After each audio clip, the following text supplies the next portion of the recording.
ఈరోజు శ్రావణ శుక్ల పంచమి తిథి ఉంది. దీన్ని నాగపంచమి లేదా గరుడ పంచమి అనే పేర్లతో పిలుస్తారు.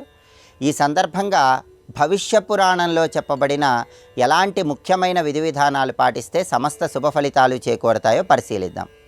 ప్రధానంగా శ్రావణ శుక్ల పంచమి నాగపంచమి సందర్భంగా భవిష్య పురాణం 36వ అధ్యాయంలో చెప్పబడిన విధంగా మీ ఇంటి గుమ్మానికి ఇరువైపులా గోడల మీద గోమయంతో సర్పాల బొమ్మలు గీయాలి.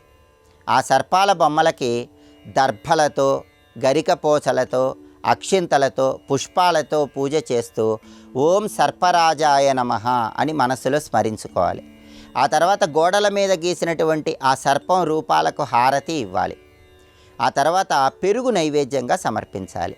ఈ విషయం మొత్తం కూడా వ్యాస భగవానుడు భవిష్య పురాణం 36వ అధ్యాయంలో చెప్పాడు. ఇలా చేసినట్లయితే జాతకంలో సర్పదోషాల వల్ల అనేక రకాలైన ఆరోగ్య సమస్యలు, సంతాన సమస్యలు ఎదుర్కొంటున్న వాళ్ళు ఆ సమస్యల నుంచి చాలా సులభంగా బయటపడవచ్చు.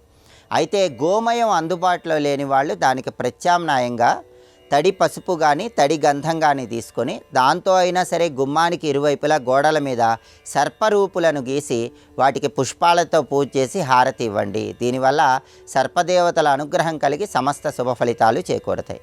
అదేవిధంగా శ్రావణ శుక్ల పంచమి తిథిని గరుడ పంచమి అనే పేరుతో కూడా పిలుస్తారు.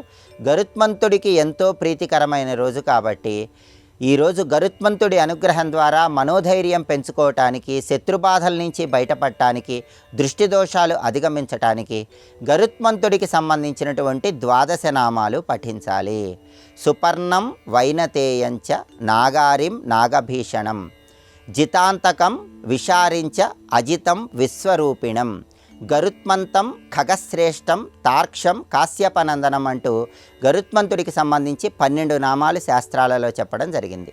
ఈ 12 నామాలను ఇంట్లో దీపారాధన చేశాక మనస్సులో స్మరించుకున్నట్లయితే గరుత్మంతుడి అనుగ్రహము, శ్రీమన్నారాయణమూర్తి అనుగ్రహం కలిగి సమస్త శుభ ఫలితాలు చేకూరుతాయి.